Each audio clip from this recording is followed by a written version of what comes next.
welcome to the Pause Rhyme Play podcast. We're glad to be back with you as a full trio. Let's go. Yay. Let's go. It's been a while. It has been a while. It's been a while since we podcasted. It's been even longer since you've been on an episode of the pod. Well, I guess you were in part of that one episode. I was in part of Spider-Man for literally like 15 minutes, I think. I don't know. It was a quick in and out. Excellent 15 minutes. It was good. I had a great time. Oh, yeah, so that was only 2 episodes back. Yeah. Man, it's been a long time since we potted. Yeah. It's No, just, that was last episode. that was the Across last Spider-Verse, episode, but it's been a minute. Mm-hmm.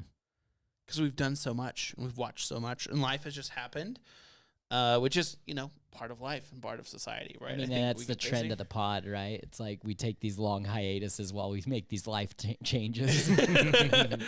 Guys, I picked up cycling, so I ride my bike for very long, boring distances, actually incredibly beautiful distances. I'm cycling around where Vince and I grew up and seeing it from a completely new angle, actually, which is really weird to say that. Like when I'm on a bicycle, I'm like, oh yeah, like I've driven all these roads hundreds of times over my lifetime, but being on a very slow, like 15 miles per hour max bike, unless I'm going downhill, I'm just like, oh wow, this is very pretty and it's fun. So I picked up That's that great. and I've been waking up early in the morning and it's been terrible. I love it, but it's been terrible.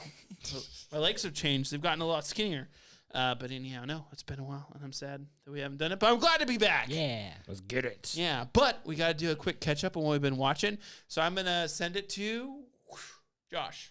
Oh no, you sent it to me. There has been a lot that has been watched, and I'll have to just summarize most of these. But I was looking through my letterboxd, and sheesh, I've been watching a lot of stuff since we last podcasted. This won't even be everything, but going through some of the main stuff, Elemental, I saw, and it was a great, solid Pixar movie. Like, I don't think that there was a reason that people had to, rush and go see it in the theater, but Elemental actually ended up kind of getting a lot of, hate. It was kind of hovering around, the 60, 70-ish % range, on Rotten Tomatoes, which isn't bad, but people are just like, oh, it's Pixar, it's not as good. And I went and saw it, and I would agree that, maybe it's not as strong as one of those Pixar originals that's, really, really good, but it was a solid Pixar movie that, it's not that hard to make me do it, but it made me tear up. Without spoilers, it's not what you would think I would probably make me tear up, I guess. Because there's kind of 2 really sort of emotional parts as you get to the end of the movie. There's more, but there's a lot that has to do with her relationship with the other main character, Wade, and then there's also a lot that has to do with her family. And I didn't care about that much stuff with Wade, this whole romance or whatever between fire and water that goes throughout the movie. It's not that I didn't care, but as far as what actually got to me, the stuff with her family was a lot more emotional. So anyways, I said I had to go fast, and I spent a long time talking about Elemental because Elemental was great, and it'll probably be on Disney Plus here in a little bit. So September 22nd. there you go. Oh, perfect. So Elemental was great. All of Black Mirror season 5, which was good. There was a lot of hate on it, and I understood because I don't think that there was... I don't think that there were there were good episodes. I don't know if there were any that were this is amazing, next level Black Mirror. No Black Mirror episodes has been like this, but so many people were hating on so much, and there was only really one episode of the new season that I was like, I don't love this. And I hate to say it, Vince, but it was the one with Zazie Beetz. Oh, bummer. It was not great. Which one is that one? Sorry. That's Maisie Day. It's the paparazzi. Oh, I one. loved that one, though. There you go. Well, then you could go in blind and Yeah, who knows? see what you I have you watched any of the new I haven't seasons? watched it yet, no. My favorite episode by far is Beyond the Sea, the Yes. space one with Jesse. Aaron Paul. Or, Yeah, with Jesse. And then Joan is Awful and let me see. Joan is Awful. Also, what did they call it? Streamberry for Netflix? I feel like It's very meta, self-aware humor throughout the good whole stuff season. right there. So Lock Henry also was really, really good. Yes, it was. Okay, so those 3 are tied for second. So Beyond the Sea was my favorite. Lock Henry, Joan is Awful, and Demon 79 tied for second. And then how many episodes are on this new season? 5. I thought there was only 3 for some reason. Nope. Cool. 5. So just really quickly hopping on to you talking about this. This was actually my favorite part of Black Mirror. Actually, my favorite season. This season? Yeah, and don't doubt it's it. not because, and sorry to dig in and No, you're piggyback fine. off you. I liked it because it like there was a lot of like whoa stuff, right? Like there was stuff like that, right? It was like whoa, but it wasn't the same Black Mirror we've all come to know all the time, and It's that very new. yeah, very like different. So Hey, hello, Mac. Nice to see you. Obviously, we have our podcast dogs available here, not for rent, but just they're here participating. Mac also would like Vince to watch the new season yeah, of Black apparently Mirror. he has a lot to say about it. But yeah, I liked it. It was different, and to me, I thought it was a really fun change of pace. That's It's how a I fun felt about it. Change of pace, a lot of meta humor, and I think I wrote in my review for one of them. I won't say which for no spoilers, but definitely some episodes are kind of grim, like kind of back to that Black Mirror, I was gonna really say, isn't like that Black Mirror, grim though? feeling. Like, well, because some of them are, and I don't know, just I feel especially like in season, because this is what season 5, I forget. I can't remember. I think it's 6, and season 5 was the one with Striking Vipers and Mary Kate, or not, Ashley 2, whatever it was. Miley but Cyrus the one. Miley Cyrus one, stuff like that. And it's like they were grim, but not like grim. Like there was parts of these ones where I was devastated. Jarring. Like, it was yeah. crazy. And without spoil, because I would love to go further into it, and I might talk to Casey about it afterwards, Yeah. but there's just moments that were really, really good Mhm. in this season. So definitely a solid watch. You guys know I was hyped for it if you're watching any of our past episodes. So Black Mirror was great. It was great. I'll zoom through a lot of these. If you were following the podcast on Instagram, you probably saw I did a little triple feature in the theaters. I went and saw Asteroid City, Past Lives, and No Hard Feelings. Those were all great. Asteroid City, if you like Wes Anderson, you're going to love it. Very solid. I love Wes Has a lot to Anderson. say about grief and emotions, and it was just really good. Past Lives, one of my favorite movies of the year. It's got 4.5 stars. It's a really emotional story. Very A24, very indie feeling. I really, really liked it. And then No Hard Feelings, Jennifer Lawrence, R-rated comedy, little raunchy comedy that came out, and it was just solid, just a fun time. Like nothing Wait, crazy. is this the or one where next she's level. like hired to be someone's Yes, girlfriend? yes, and it was solid. It was a fun time, just hilarious all around. I watched a lot of Pixar. I'm not going to list it all because I'm kind of redoing my Pixar rankings right now. Rewatched Dr. Horrible's sing-along blog, always a good time. I forgot about that. Oh, dude, I can never forget. It's like I was watching Finding Nemo, and as I went to watch Finding Nemo, I've got Disney Plus with ads, and I got a Rocket Mortgage commercial, and Felicia Day is doing Rocket Mortgage commercials, and I saw her face, and I was like, pause this. I'm going to go watch Dr. Horrible's sing-along blog Have you first because it's seen- been too long. Have you seen her other web series that she did? The nerdy one? I can't think of the name No. of it. Like Oh. Mystic Quest or something like that. I can't remember the name of it. Yes, I know what you're talking about, Mythic and no, I Quest? haven't. No, oh yeah, sorry. That's the McElhaney one. No, it's an old, like, I think it started as like an internet blog thing, like an Mhm. internet series. But it's really good too. You should check that one out. I need to thought check it was that really one out. entertaining. 100%.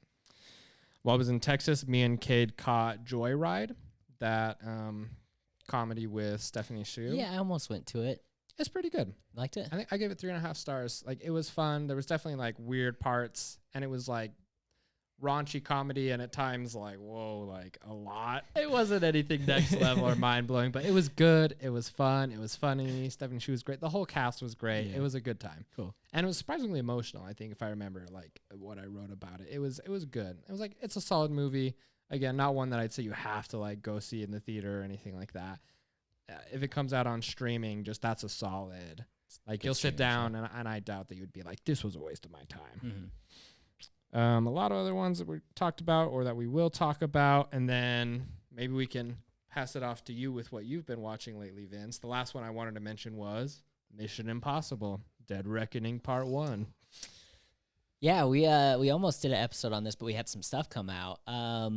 Solid movie, Solid. just like all the other Mission Impossibles. Have you seen it yet? Still no? No.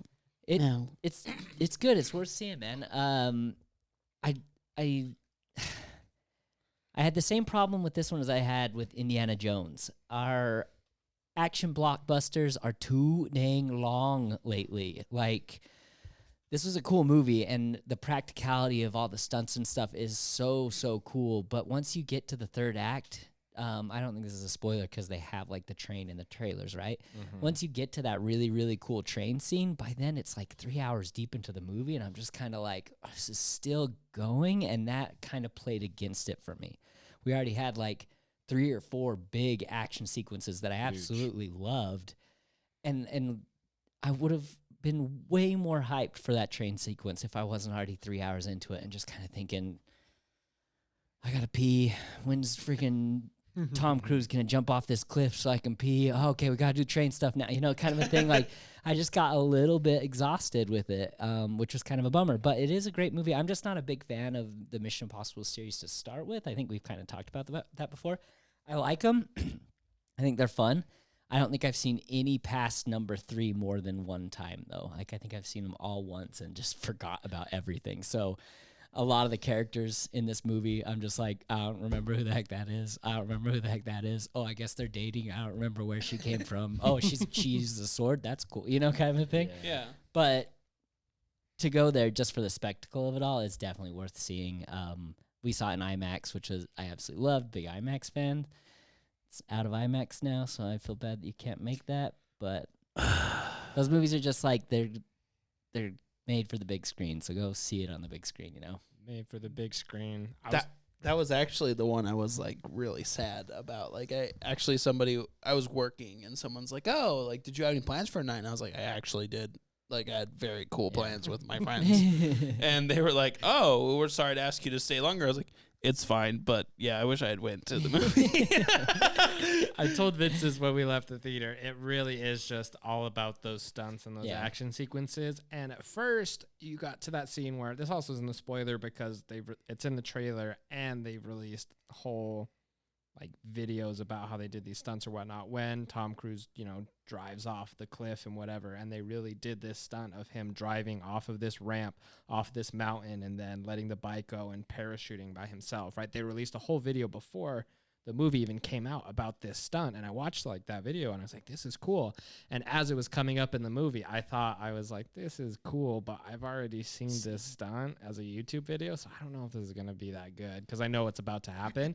And then it happened, and like, I guess mini spoiler, the sound just kind of drops as he jumps off of this cliff. And as it's going, I was like, wait, like this is almost way cooler because I know that this isn't just freaking CGI. That's Tom Cruise flying off of a cliff for real. And I was just like, whoa, wait a second. It's so cool. This is crazy. This is awesome. And also, Palm Clementif. Yeah, I didn't realize that was Mantis. I know, right? So, like, I think a podcast pointed it out like a week afterwards. And I was just like, wait, what?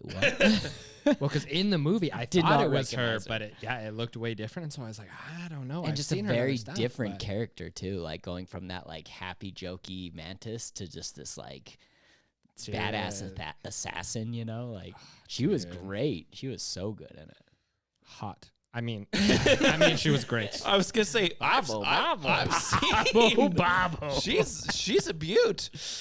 So Mission Impossible was great. I have one more thing to say about it.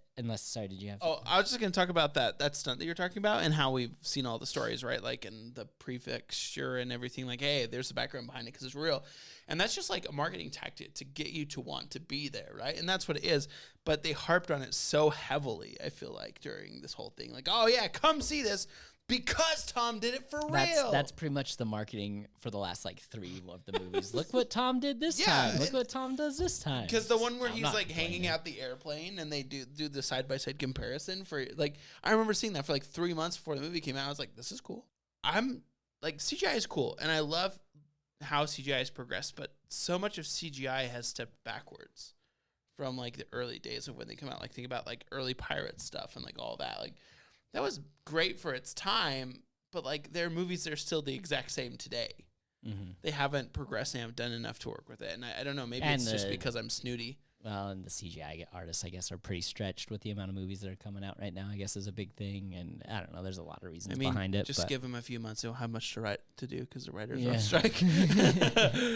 Shout out to you guys on strike. Get your money.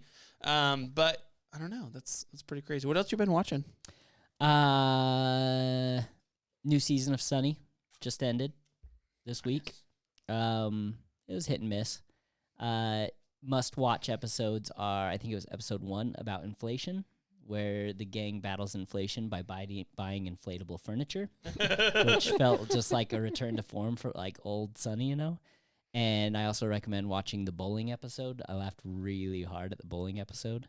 And then the rest of them are kind of hit and miss depending, you know. I this usually happens to me with the new seasons that come out of shows where I'm just like, it's not as good as the old stuff. And I think it's just mainly because I'm so familiar with those old episodes that I'm just like, man, it's not the same, you know? but the more that I rewatch them, I'm like, it's not as bad as I thought, you know? Finished Ted Lasso season 3. I just feel like that show just kept going downhill the more episodes that came out. I didn't really love season 2 and didn't really love season 3. Season 2. Loved season 1. I just continually lost interest. I'm not gonna judge her for that, but whatever. I'll judge it. No, that's okay. I was kind of happy that it ended with season 3 because I felt like it didn't overstay its welcome. You know, like season 3 ended, and I was just like, felt good. Oh, is it not ended? Allegedly. Oh, I thought that was the end of it. Well, probably spin-off shows is kind of what people are, the main rumor, but it's just very all rumory right now. Yeah. Okay. It's very, very swampy Okay. in the rumor mill. Swampy. I don't even know if that's a thing people say. Casey just had to get his Shrek reference in. Swampy. I wasn't even thinking about a Shrek reference. Don't lie to me. Don't. No, I don't know. I'm going to fix that camera. You guys keep talking. You're good. Casey, yeah. what have you been watching? A little bit of everything, to be honest with you. I actually I bought and started rewatching Mad Men. Again, love Mad Men. Of course. I've been rewatching Stanley Tucci's Searching for Italy or Finding Italy. I can't remember the title of it. It's where he's going to Italy. You've been watching it as well? So I own both seasons now, so I'd gladly loan you. I want that street, the internal one. That's what I want. Go eat pizza and pasta in Italy and gelato and Yeah, that's all I want right now. Actually, like ever since we watched Luca and everything like that, I'm like, I gotta go to Italy. And then I've been watching Martin Doolard still build his cabins on YouTube, and he's in the north of Italy. Oh, I found a good YouTube channel that you guys should check out. It's called Weird Food History. And it's just like 12-minute little like documentaries told entertainingly about like weird stuff. Like the first one I watched was about the KFC sandwich that was like chicken for buns on the top and bottom. Can't remember the name of it right now, but like those are about delicious. Little Caesars. Like anyway, sorry. Interesting. Martin Doolard build his cabin yet? Check it out. Well, they're stone cabins. You remodel them just a little bit every week. You know, it's a great little process. Then we also watched Black Mirror. Watched some more Love Island. Did you guys see the trailer for the new Exorcist movie that's coming out? That looks freaky AF. It played before Oppenheimer, so freaking in IMAX, that huge screen, that sound is how I saw that trailer for the first time. Me too. I don't know if I can go see that movie. It's freaky. I was surprised with how effective the trailer was. Like, I noticed the way that I was feeling by the end of it. I was like, I don't know if this movie's gonna be any good, but the trailer, like, it started and I was like, oh, okay, new horror movie. And then by the end of it, I was like, oh, okay, I'm starting to feel my heart race a little bit just for the trailer. Barbenheimer. The spoil-free edition. So it's kind of crazy is we're kind of split on who's seen. Josh has seen both films. Vince has seen Oppenheimer, and I've seen Barbie because I am a Barbie girl living in a Barbie world. But did you dress up? Me? Both of you? You get on your pink and get in there? Yes. I dressed up for both. I didn't get in my pink. I don't have a pink thing. But because of us not seeing all of them, we're just going to do Barbenheimer Light Spoil-Free Edition. Does that sound good? LITE. I also want to talk about the whole phenomenon that kind of went on with the whole Barbenheimer thing. I pitched this to you guys earlier. Yeah, like it's just such a unique thing that happened with Barbie and Oppenheimer. And I was wondering, in your guys' opinion, has this been a positive thing, like in general, or a negative thing, or an impartial thing? Because like usually I feel like the internet has to take a side and it's like a fight. And Barbenheimer has been kind of the opposite, where everyone kind of banded together and loved both of these movies and upped both of these movies, right? I would say definitely a little bit of both, if I had to be honest. So I did like I wouldn't say full, because I know a lot of people went super crazy, but I did the full Barbenheimer experience. My brother and I, we dressed in all black hat, black jeans. Did you guys have sunglasses? We didn't have cigars. I didn't wear a fedora or a suit or anything like that. We just dressed Pants to in go up all to your black. nipples. And we went. Pants to your nipples. Did you not notice Cillian Murphy's pants in that? No, I didn't realize go that. They high. go up there, dude. They go up. But we went on Friday, July 21st. So, because normally a Christopher Nolan movie, I would go like the Thursday, right? Because the day before, where you have a few screenings, I would go for a Christopher Nolan movie then. But since we wanted to go see both, I took a half day off of work, and around 2:00 or so, me and my brother, we went to see Oppenheimer. And then Oppenheimer was done. We got some dinner really quick, just right there at a restaurant next door. And then we changed. And we came back. Did you change in the bathroom of the restaurant?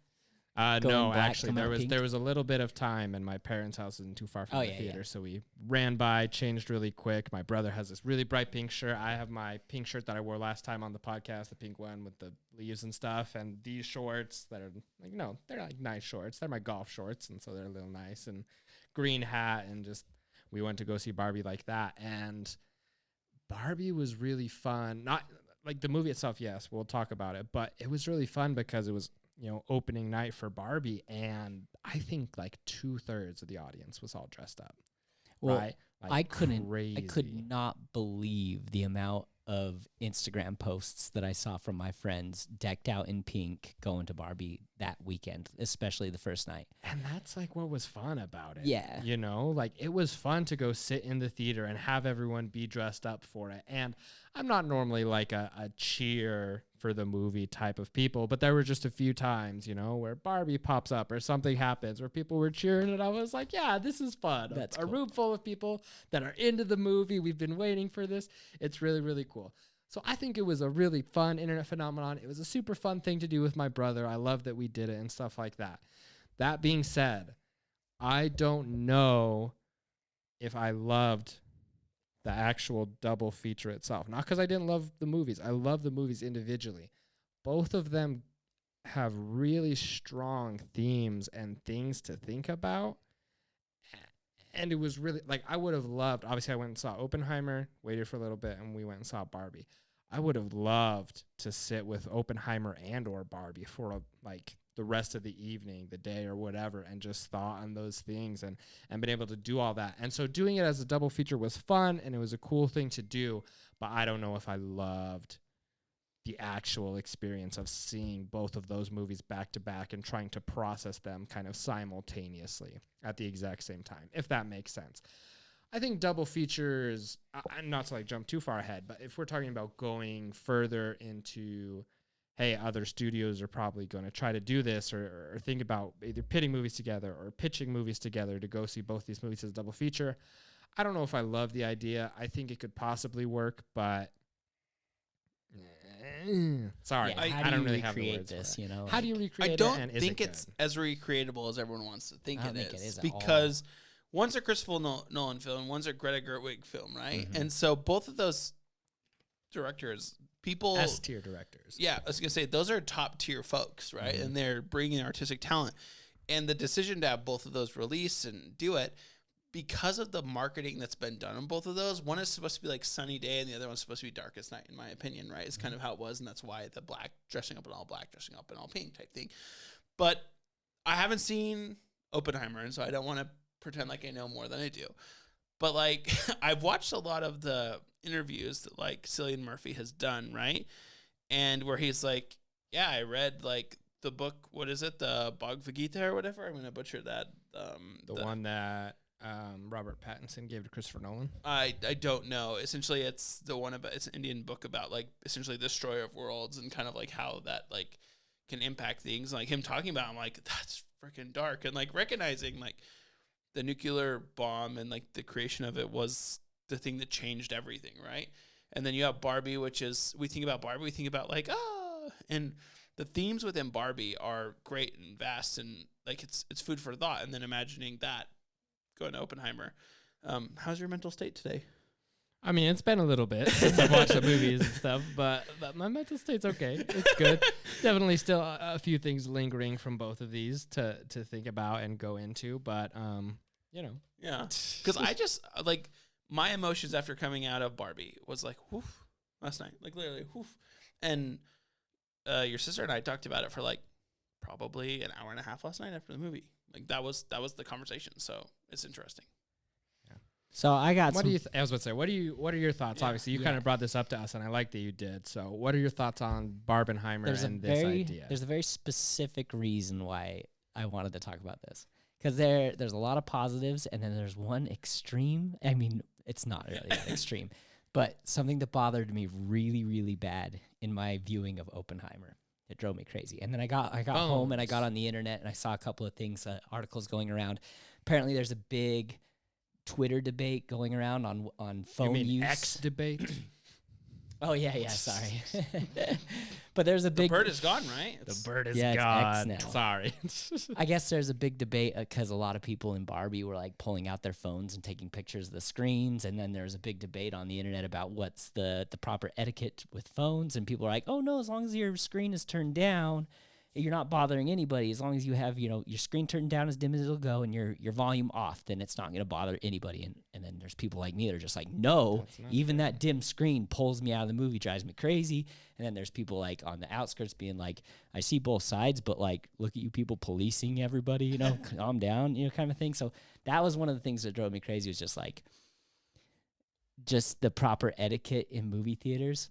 So you guys out there, what is the proper etiquette? Please let us know. What is movie theater etiquette? Phone out, dim screen, no sound, or whatever you freaking want? I don't know. No phone at all. No phone at Yeah, all. that's the your question pocket. though. Like, Don't what is it? pull it Tell out. us what proper movie theater etiquette is. Did you see the guy at Mission Impossible? I couldn't tell if you could because he was right in front of you. I Who had don't his think phone so. out. I don't think so because, like I said, he was right in front of you, so you So I couldn't probably see saw the him. back of his head. So you probably saw the back of his head, so you probably couldn't see because he just pulled it out and had it right here. But since I was sitting next to you, I could see it, and it was annoying me. And at first, when he was doing it, he was texting. And while I think that that's terrible and you shouldn't do it, if someone is texting, like, in my mind, I'm like, I don't think that they should be doing that. But I'm like, I don't know the situation. Maybe something serious is going on, blah, blah, blah, blah, blah. I'm not going to say anything. And you know me, I'm super passive. Like, I don't, like, I know that you've said that you've, like, told people before in movie theaters, and I'm not about that. Later on in the movie, he got out his phone, and he was just clearing notifications.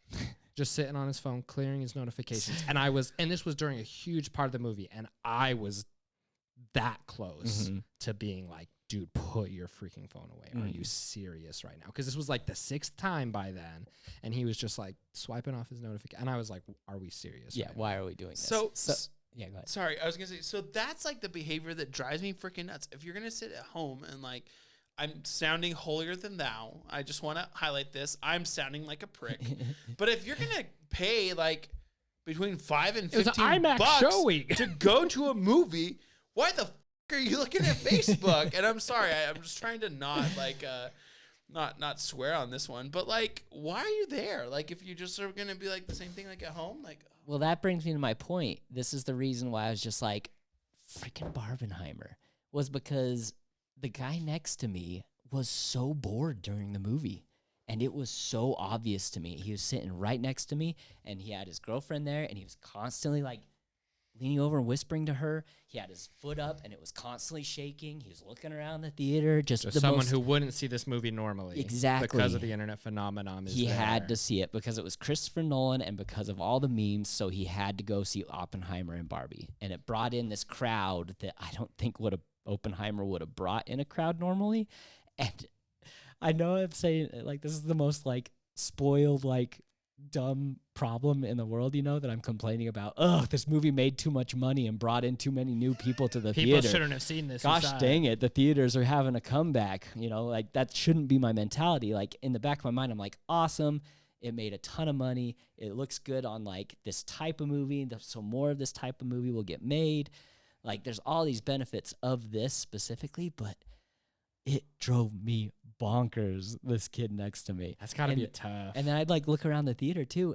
The chairs that we're sitting in are not rocking chairs, but I've never seen anybody use those chairs as rocking chairs. But I looked around the theater at a certain point, and there's so many people in those chairs just rocking back and forth and back and forth. And I'm just like, what is going on right now? You know, like, So- and maybe this says something to me that about me, that there's parts of the movie that I wasn't so enthralled in what was going on, that those things were catching my attention. But that the guy next to me specifically, it's hard to miss when the foot is right in front of you, constantly moving up and I down feel you, and I feel you. up and down. I always wonder about this. Is it that we've lost the etiquette because of like our time at home and just doing what the freak ever we wanted during movies, I don't right? know what the Because like problem I is. went to a movie since, you know, everything's happened over the past couple of years, and this dude shows up, like takes off his shoes and socks, and then like sits down, and then rolled his shirt up over his belly in like the Cinemark. And I was started rubbing his belly yeah, button. his tummy was out, Scratching. and I was just kind of like, what a weird experience in the theater. But Like, like if this is how you like to watch a movie at home, that's cool. You should. just do it at home. yeah. Yeah. But also, I'm wondering too, is exactly what you're talking about. Like, is it the FOMO? Like, oh, I went to both movies on opening I day, think or so. I've I done think they had both. to be a part of the event. And But is that a bad thing though for the Exactly, movie and this industry? is the debate. Like, and there's so many, and like I have a list of awesome things that this movie has done. I mean, that the Barbenheimer experience has provided. You know, this is my one little like annoyed thing, but like the Barbenheimer memes, super creative, hilarious. For a month and a half, we got these things that were just like so much fun to keep up with. People dressing up that to go to the theaters that I guarantee have never dressed up in their life, who probably, I mean, using my little circle of friends, who were probably making fun of us 10 years ago for dressing up as superheroes and going to the Avengers. And they have their moment of, now they understand, you know, this movie that like Barbie that connected them and made them want to dress up and have a good time in the theater. We've been so spoiled with that. We've been doing this for the last, how long have they been doing Marvel movies? 20 years? 15 years? I dressed Like, up for the Harry Potter releases. Yeah, I and just Harry want to Po- highlight oh, that. yeah, Like that was I've, the last time I've too. been doing this for years, like Harry Potter. That's a Think good about time. like Star Wars, like point. when they released Star Wars. So some of us have been doing this for a long time. Yeah. And like when they bring it to an audience of everyone where it's kind of like, hey, we could all do this. Like I'm Ken, you're Ken, you know, I'm Barbie, you're Barbie. I could be Oppenheimer, you could be Oppenheimer. That sounds really crazy, but it's just kind of like, okay, yeah, like But I would love be that. fun. And your experience of like going there and people cheering and excited. Like I'm not a cheer in the movie either, but I love the just the camaraderie, the bringing people together, the excitement, you know, like we haven't had that for a movie in a long, long time, it feels like.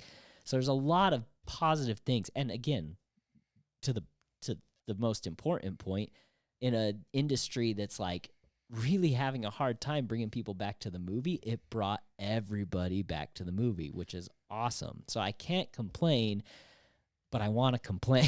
I think I saw a stat that said this was the 4th biggest box office weekend of all time. Wow, all time. yeah. Is what I saw. That's So impressive. it's like 4th after like Avengers Endgame and like some of these huge blockbusters. So it's like, why are we complaining? Because you guys won't put your dang phones away. Like I have to recreate that.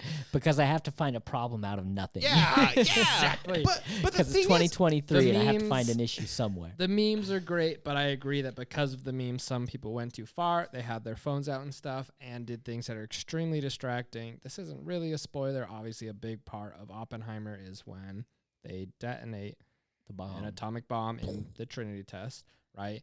And these kids who had, from what I could tell, great seats, you know, because I had good seats, but they were a little closer to the front than I would have liked, you know. But these kids who had great seats, because I watched them walk back to their seats right before the bomb was going to go off, they walked down and walked into the front row in front of everyone and pulled their phones out like this so they could be like, oh, I was in the front row for the explosion to get in my face and stuff like that.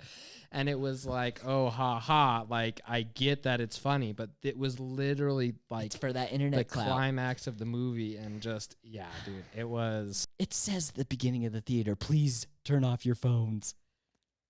why do we feel like that's a recommendation and not a rule? Sorry, we can stop harping on this. I want to know how you guys actually felt about the movies themselves. I don't know if the name of this podcast is going to be Barbenheimer or Turn Off Your Freaking Phones 2023. The ultimate reel from this should literally be, or short or whatever, is like, stay off your dang phones in the movie theater. Like, it would be polite to everyone. I'm definitely looking forward to, I'm going to go see Oppenheimer again because just that IMAX experience. Ugh, just so good. Theater shaking, literally. I was in a screening right next to the IMAX theater when I saw Barbie, and there were a couple times that you could feel, and I was like, oh, yeah, I know part of the movie's Your going brother out. called that out in the house. Shout out to Scott, who was on the podcast before, but he like told me, he's like, yeah, we could like feel the motion of the other movie. You could definitely. And there's a meme that I showed him afterwards. Is that the Spider-Man one? No, it wasn't the Spider-Man one. Have either of you guys seen Asteroid City yet? Yeah. So it's like that moment where they're in the diner and it shakes and Jason Schwartzman's like, what's that? And he's like, another atom bomb test. And it's like people in Barbie when they're next to an Oppenheimer theater. And that was literally what happened to me. What's that? Another atom bomb test. Oh, it's so funny. So you would go see Oppenheimer again? You did love I'm it. going to go see Oppenheimer again. You are going because the movie's really good. You know, I'm a Christopher Nolan stan all the way crazy. But the IMAX experience of a movie like that is just something that I'm gonna go see it. I have the chance to go see it, and I'm still already sad that there's gonna be a point in my life where that's just not gonna be like available. I mean, who knows?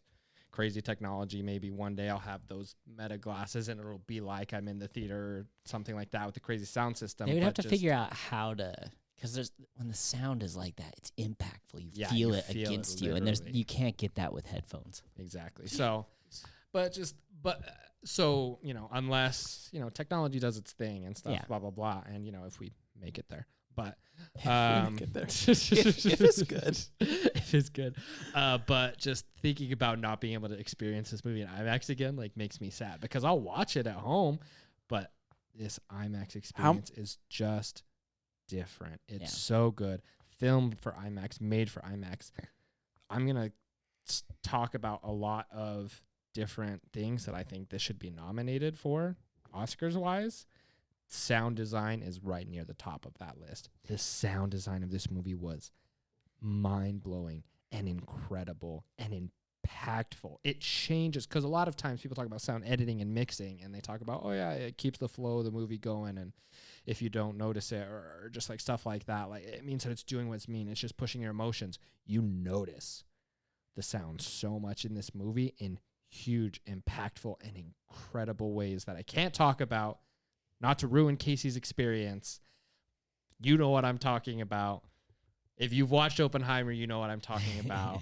It's so, so, so good. Yeah. Did you have any issue with understanding some of the dialogue, though, in classic Christopher Nolan fashion? Parts of it, yeah.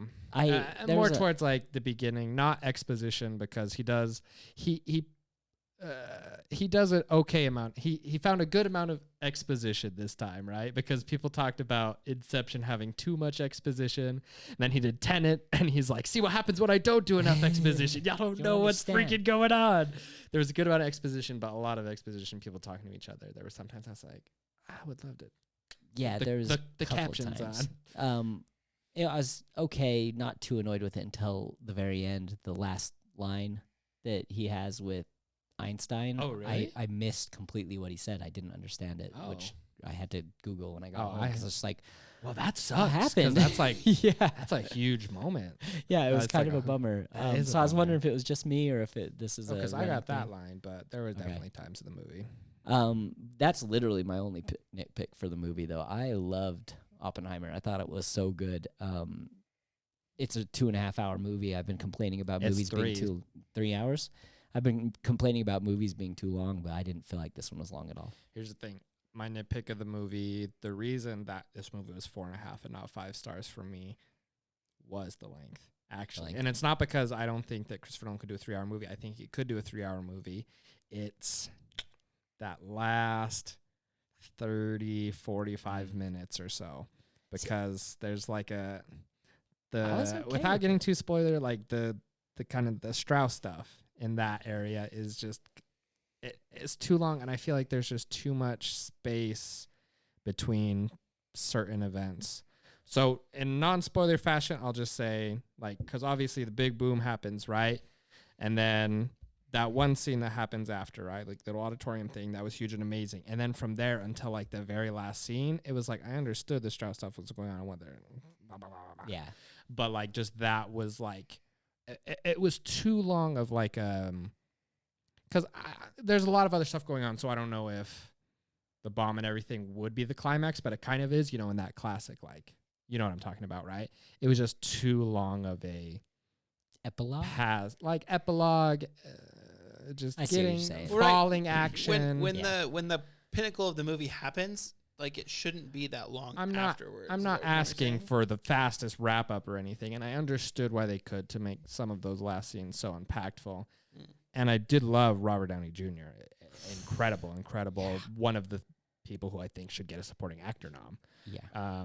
For this movie, but I thought he was fantastic in the movie. I just some of that final sequences, I was like, okay, this is kind of pushing it. I get it. As far as it goes for me. So there's so What are much your more thoughts? I wish I could talk about. Okay, I'll just say really Would quick. you like me to step out? I'm dead fine No, with no, no, stepping no. out for that one. Because I think we're about it. Like, I'll text Vince tomorrow. We'll message on Slack about some of the stuff I loved about Oppenheimer. Here's some things that I would love Oppenheimer to be nominated for, and a lot of these things are. I think people are saying, "Oh, 100%, like gonna happen," and some of them not as much. Okay, Cillian Murphy, Best Actor. I want him to win Best Actor. Has he won before? I don't think so. Okay. He was incredible. He was so good. Christopher Nolan, Best Director. Oppenheimer, Best Feature Film. Obviously, cool. Wow. Best adapted screenplay, probably. I don't know if this would be adapted or original. Based on a book, so. It's based on a book. There you go. Best adapted screenplay, I also think would be perfect for this. Robert Downey Jr., Best Supporting Actor.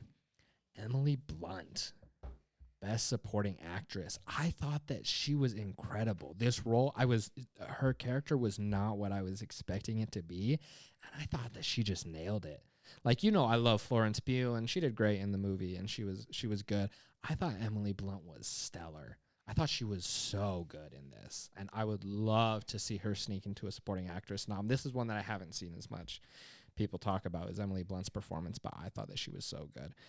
Sound design, sound mixing, score, Ludwig Göransson killing it. Sorry, Hans Zimmer, you have been replaced by this guy who used to do the music for freaking Community. Like, holy cow. Oh. He is so good. He's already an Academy Award winning composer. He's a Swedish composer. And this He's guy, Swedish. look at this guy, though. Have you seen what he looks like? Yes. He's the one, I'm pretty sure. Do you he's remember the the one who Love does- Guru film I with, think he did with Mando. Mike too, Myers? He did Mando. He looks like the Love Guru. He won an Academy Award for Black Panther. That's He right. did That's the the- one he did. He did a Okay. score for Black That's it. Panther. So there's so many things that I want this movie to get nominated for. It'll probably get nominated for a ton. Also probably miss some of the ones that I want. Just this movie is incredible all around. And when this comes out, you'll probably still have a chance, even if not right by you, somewhere close, to be able to see Oppenheimer in IMAX. Even if you can't see in IMAX, just in a regular movie theater. This is a great movie theater experience. This is a great movie. One of the best that I've seen. Definitely one of the best movie theater experiences that I've had in a while. Just feeling the movie. Lack of CGI in the movie. Some of the stuff that I've read and videos that I've watched is crazy. They have all of these little sequences that show they're trying to simulate like chemistry, molecular level type of things happening, crackling, and these lights just flying across the screen. And what they've shown is incredible because, like you said, like non-CGI type stuff. So what are they doing? They put like this fluorescent lighting and stuff on these ping pong balls, and they're flinging them across screens in ways that you could never, ever, ever tell that that's what it is. But it's looking like all of these little things, and just they cut into these sequences and stuff like that. And it's so cool. And the lack of CGI and the increasing number of practical effects that Christopher Nolan does is amazing. I could talk a million years about Oppenheimer. Is there anything else that we wanted to say, or anything you wanted to say about? I think that sums it up pretty well. Like, I don't think I feel the same way. I don't think I've had an IMAX experience like that since like Dune, probably, where it's just like you can Did you get the feel Dune everything. The trailer before? Yeah, Oh yeah. my gosh. Yeah. Holy cow. That's going to be a So I was an gonna IMAX movie. invite my parents up to see Oppenheimer with me again, but I don't know if I'll do that. Wait, I know what you're talking about. Because I think they'll really like it, but I don't really want to sit through those nudie scenes with them next to me. All right, so Would you take your parents and or my mother to Barbie? So what was really weird is I wanted at the end of this movie to take your mom to scenes of this movie. I think And that you my would mom. love scenes of this movie. I 'Cause my agree. Parts of mom, it. my mom grew up on Barbie. She loves Barbie. Loves him. Yeah. Right? And that's the thing, though, is this movie, and I just want to highlight this. So far, this is my movie of the year. I just will say that Barbie out is? loud. Yeah. It was, I don't know if it's the state of mind I'm in right now or whatever, but I was like, holy crap, I felt this. And I felt like Alan in life. But it was The amount of Michael Cera that we got in Barbie was the amount that I wanted him in Black Mirror. Like, because it wasn't too much where he overtook anything, but he was in there and he was hilarious every scene This that he part was in. was perfect. And okay, don't get me wrong. Like, we'll talk about Alan right now because I feel bad. Like, we're talking about Barbie, and the first thing we're talking about is Michael Cera, So, right? yeah.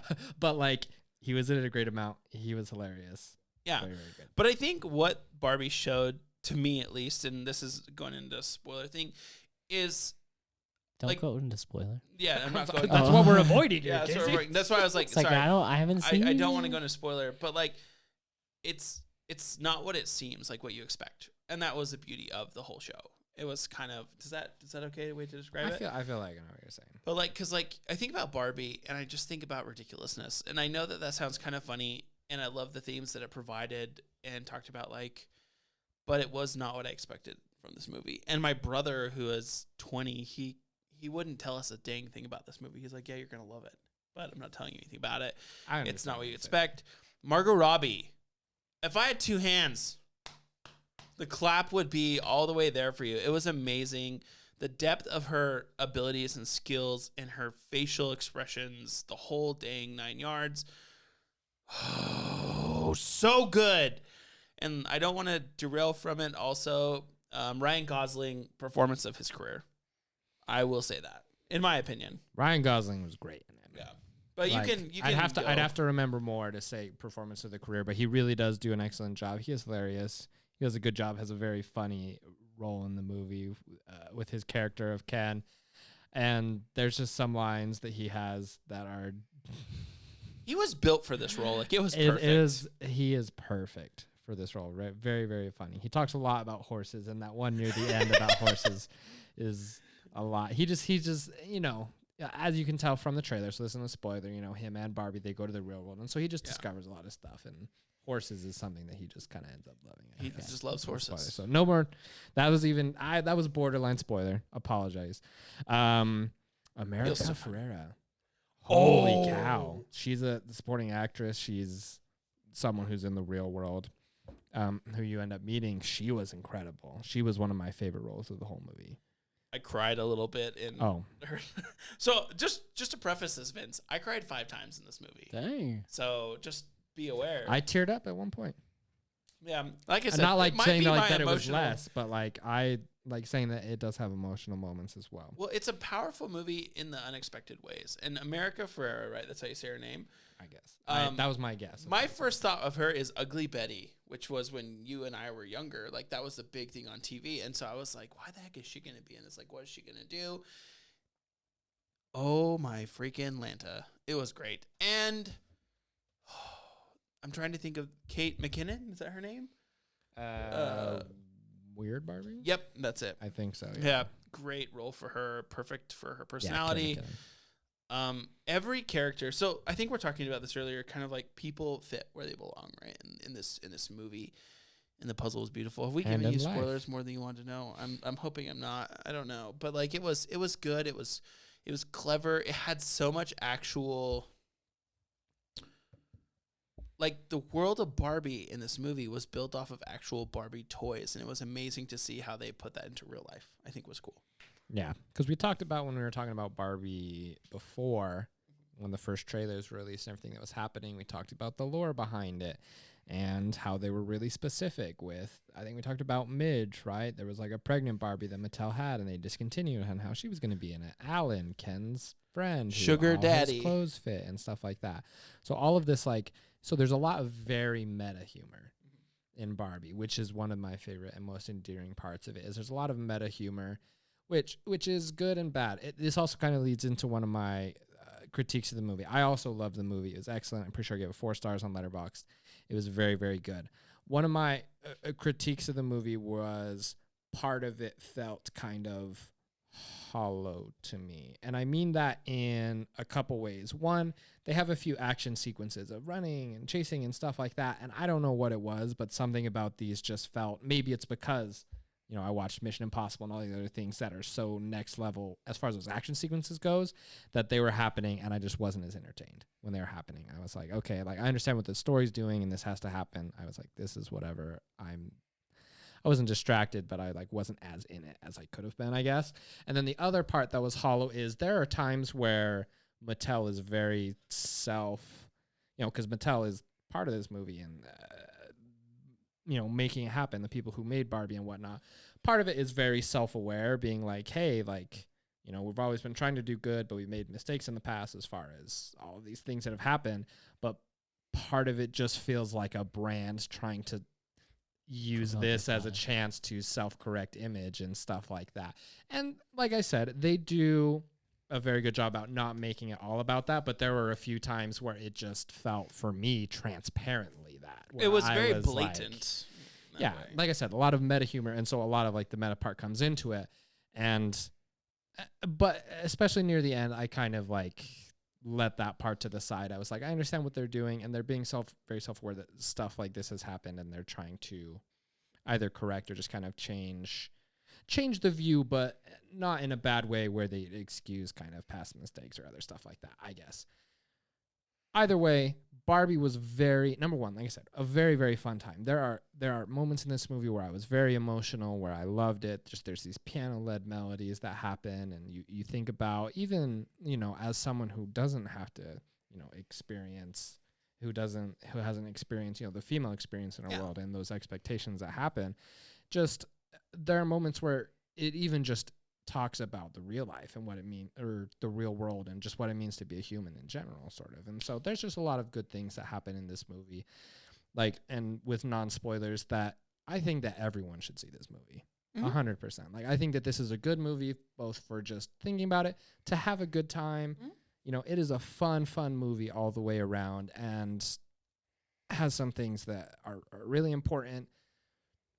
Not necessarily like the newest, like, type of dive into issues when we're talking about stuff, but really fun, really smartly done. Greta Gerwig deserves a directing nomination 100%. One of the things I loved about this movie was that we can talk about non-spoilery because you can just see it from the trailers, is the production design. Yes. The set of this Barbie land that exists, just this perfect Barbie land, these dream houses, just because you think about, you're going to see this movie and you know that it's going to have the Barbie aesthetic and the feel and just very pink and all that stuff.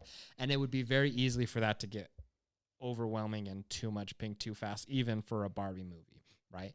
And this movie does an excellent job. And the production design, the sets where they film these are just so beautiful. Because I've seen these behind the scene pictures. I was like, I wonder how much this is like not real and stuff. But these behind the scene pictures where you see Greta Gerwig just in smack dab in the middle of Barbie land, I'm just like, what is happening? Because these sets are gorgeous, but it's also very self-aware of like, hey, like this house is beautiful, but it's a freaking Barbie house. One person's waving at another just from, their freaking bed, like, hey, because it's just pretty much like an open Barbie house, type thing. And so there's a lot of really smart decisions to make it funny and make people say, hey, like, I know that Barbie, or, oh, I know this. And just, it could be I could see it being a very nostalgic movie. Not obviously, but just, I didn't have a lot of experience with Barbies growing up. My older sister had some Barbies, and there's traumatic experiences with certain rest in peace Olympic Barbie, Olympic swimming Barbie, that she'll never forgive my mom for giving away, but I didn't really grow up with a lot of Barbie because I grew up in pretty much an all-boy household, but I did have some cool Barbie beanbags at one point in time, and I have watched Barbie Swan like 40 times.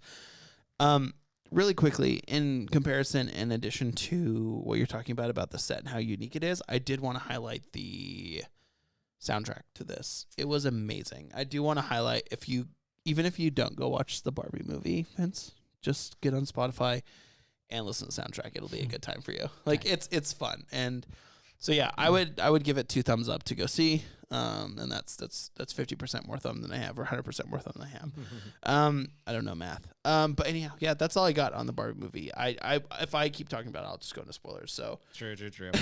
That's a tough part. Is Oppenheimer. I felt like we could talk a lot without going into spoilers because so much of it is based on historical events and whatnot. And Barbie, it's a little bit harder to do that. And so I agree that we were kind of skimming the line, and I would love to talk more about Barbie, but we'll avoid the spoilers. I will say that I'm keeping my own private list throughout the year instead of having to do it all at the end about my top list or top movies of 2023. And there's a lot of movies that are still yet to come out and stuff like that. But I think it would take kind of a crazy set of movies through the second half of 2023 to push this out of my top 10 is what I'll say. I concur. Like I said, I think this is top movie of the year I've seen, and I haven't seen a lot of movies this year, but it was like I've seen plenty of new movies, but for me, I literally felt like impact. Like that's an Oppenheimer reference that I didn't see, but I felt the heat and it was good. But yeah, any other thoughts, guys, before we close out this sesh? Any thoughts about Barbenheimer as a whole, keeping your phone off in the theaters, Barbie or Oppenheimer? 1/3 of this podcast, I think, is dedicated to turning off your phone in the theaters. Yeah, we might shorten that up a little bit. No, I want you guys to know. Don't do it. But and you might have to shorten up what you've been watching. Sorry, but I forgot because I told Casey I was going to talk about him, but I didn't. I finished season 1 of The Bear. Super excited for season 2. I actually restarted season 1 before I decided to go into 2. So. Oh, yeah. And that's what I'm doing next week. There you go. So good. See, well, I'll be watching The Bear then. There you go. I'm so excited. We should do a podcast on The Bear then. That would be great. And then our buddy from work, Ryan, he's convinced me. I'm watching Formula 1 Drive to Survive on Netflix, and it's getting me. It's getting me into Formula 1. I want to watch it. So Lionel Messi moves to Inter Miami, moves to our football league here, and you're like, I'm going to go watch Formula 1. When am I going to go see Messi? He doesn't play in the stadium near us. That's fine. Whatever. Thank you very much. Guys, thank you so much for tuning in to the Pause Run Play podcast. Join Josh in watching Formula 1 some other time, and join Vince in going and watching Barbie one of these days. And we'll catch you next time on the Pause Run Play podcast.